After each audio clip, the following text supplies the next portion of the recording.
Olá, bom dia, boa tarde, boa noite, tudo bem com vocês? Vamos iniciar agora mais um capítulo, mais uma aula e vamos agora falar sobre Nigéria, sobre a cultura níger, vamos falar sobre a África, né? Bom, gente, eu venho dividindo nossos capítulos em duas aulas, mas esse capítulo, que é o capítulo 8, é um capítulo um pouquinho mais longo, então a gente vai estender as nossas aulas para a gente poder falar do capítulo 8, tá bom? Fazendo sempre naquele mesmo formato, tá? Vou colocar o conteúdo aqui na tela e explicando para vocês com algumas imagens e falando de acordo com o texto do nosso livro, tá? Não, como é que eu posso dizer? Bom, eu acabei de fazer a gravação aqui da explicação do conteúdo e tinha um cachorro muito chato que ficou latindo. Então, não estranhe se tiver um latido de cachorro aí no meio da aula, normal, tá bom? Tá? Então, conteúdo na tela para vocês acompanharem. Do Níger, capítulo 8, das páginas 98 à página 102. Hoje eu trouxe 3 tópicos mais um texto complementar, tá? Vamos falar das primeiras civilizações na África subsaariana, a cultura Nok, a cultura Yorubá e, como texto complementar, a religião Yorubá. Então, iniciando aqui, as primeiras civilizações da África subsaariana. A agricultura surgiu na África, ao sul do deserto do Saara, entre 4000 a.C. e 2000 a.C., e foi levada para o sul do continente pela migração dos povos bantus, ocorrida a partir de 1500 a.C. Além de dominarem a agricultura, esses povos sabiam fazer instrumentos de ferro. Bom, gente, eu vou começar falando da África, né?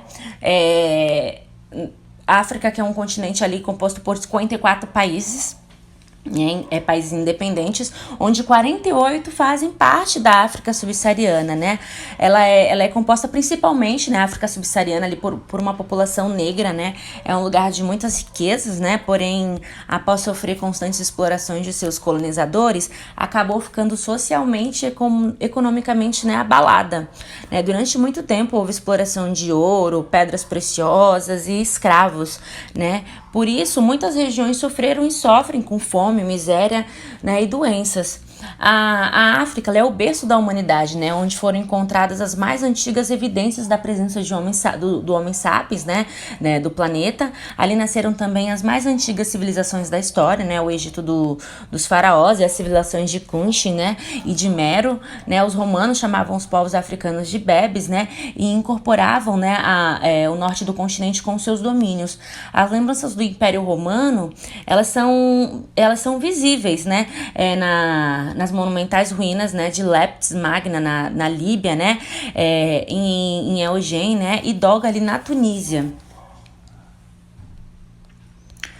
A cultura Nok.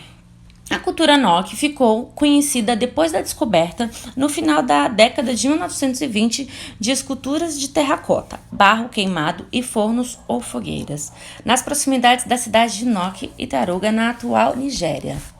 Bom, Nok é uma cultura, né, é uma civilização africana, né, cultura Nok.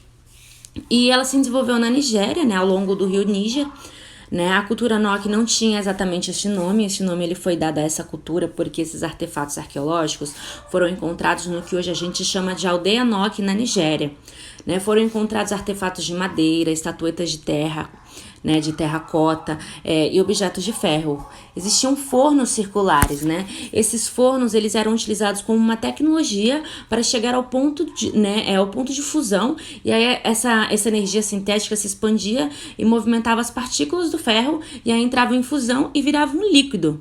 A civilização Nok não deixou registro escrito, gente, então não sabemos, né, exatamente qual foi o seu desenvolvimento. Temos somente esses artefatos, né, porém a civilização Nok ela é muito importante porque ela é um dos sítios arqueológicos mais, né, estudados da África subsaariana, né, a África subsaariana, como eu disse, que fica ali, né, abaixo do deserto do Saara, aí como a gente vê no mapa. Então, a importância, né, da cultura Nok é nessa questão arqueológica, né? Na década de 40, aproximadamente, foram encontrados esses artefatos arqueológicos, né, que a gente está vendo, né, essas estatuetas que tem uma beleza muito interessante, né? São principalmente cabeças, né? Essas cabeças, esses bustos, né, são adornados com colares, com brincos, né, com penteados. Então, a gente vê olhos amendoados, né, lábios grossos e uma cabeça alongada, né? Isso não quer dizer, né, que os povos naquela época tinham cabeça cabeças diferentes do formato atual. Não, esse formato, né, ele era apenas uma representação artística da cultura Nok. Bom, a cultura Yorubá agora. Vamos falar da cultura Yorubá.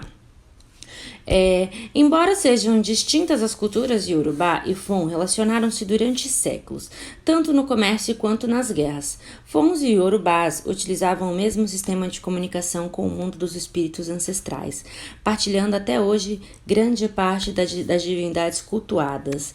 Bom, gente, os Yorubás, eles configuram uma das mais significativas, né, culturas da história ali do continente africano.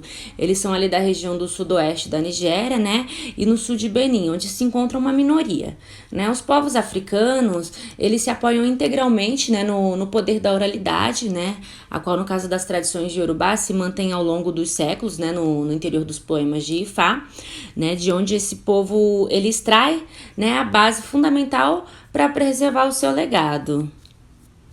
Na cultura Yorubá temos grandes obras de arte, né? Os Yorubás eles produziam esculturas atraentes e realistas, né? Com cabeças humanas feitas de bronze e de tamanho natural, né? As peças elas impressionavam qualquer um que observasse os seus traços realistas, né? E principalmente pela variedade de expressão.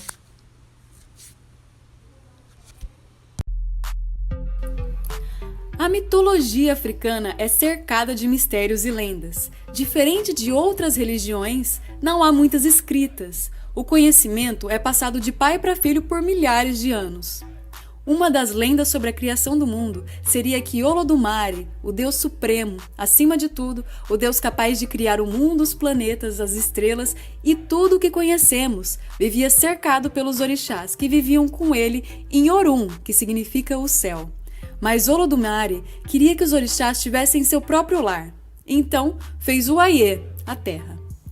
O primeiro orixá que Olorun enviou à terra foi Odudua, o orixá do princípio feminino da criação. Dizem as lendas que Obatalá e Odudua são a mesma energia, sendo elas representadas por uma cabaça dividida ao meio, onde a parte inferior é Odudua e a superior é Olodumare, sendo assim a junção do céu e a terra.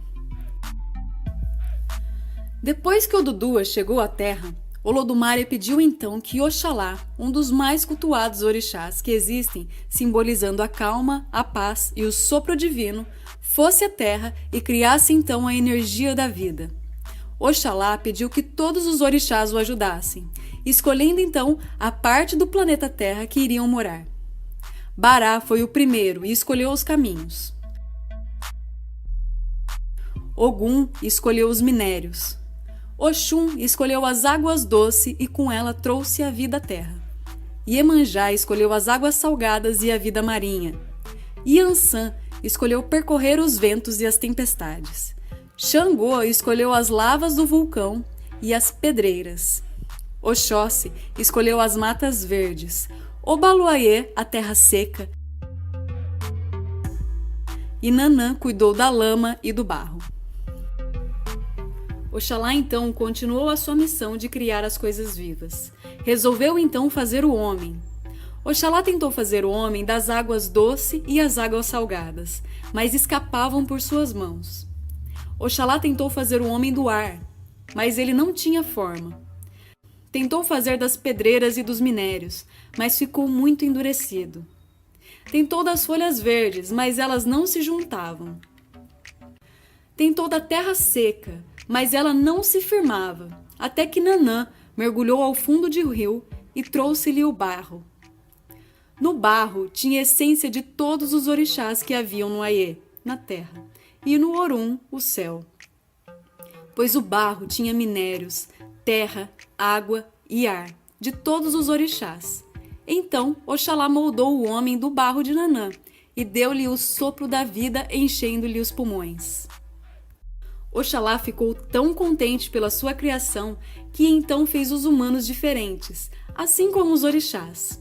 Uns mais lentos, como Nanã, uns mais maternais, como Iemanjá, uns rápidos, como Iansã, outros justos, como Xangô, comunicativos, como Bará, guerreiros, como Ogum, calmos, como Oxalá. Oxalá estava tão radiante com a criação que criou formas diferentes, cores, gostos, jeitos, tudo na essência divina de todos os orixás. Então, o mundo se fez. Esta é uma das lendas iorubás. Como disse no início, não há muitas escrituras dessas lendas e itãs. Algumas vezes sofrem pequenas alterações. E aí, tudo certo? Conseguiram entender direitinho? Tá? Ó, eu falei no início da aula que eu ia dividir esse capítulo em mais de 2 aulas. Eu vou tentar esticar um pouquinho na nossa próxima aula pra gente fazer dentro sempre desse período, né? 2 aulas por capítulo, tá? Então, essa aula vai ficar um pouquinho mais curta, né? Ficou um pouco mais curta. E a próxima aula vai ficar um pouquinho mais extensa, mas também não muito longa para não ficar muito cansativo para vocês, tá? Assim como a gente fez no capítulo 7, eu comecei com a aula um pouquinho mais longa, né? Com um vídeo aproximadamente aí de quase 25 minutos e o segundo vídeo mais reduzido, tá? Então espero que vocês estejam assistindo todo o vídeo, espero que vocês estejam fazendo a leitura do livro, né? Dos textos na íntegra das páginas que eu deixo nos slides, para que vocês possam ter uma compreensão melhor e conseguir atingir um resultado melhor na prova de vocês no final do bimestre, tá bom? Então, próxima aula eu vou estender e vou tentar finalizar. Não conseguindo, a gente estica mais 1 horinha, não tem problema. Eu altero o planejamento e fica tudo certo, tá bom? É importante a gente aprender todo o conteúdo do capítulo. Beijos e até a próxima aula. Tchau!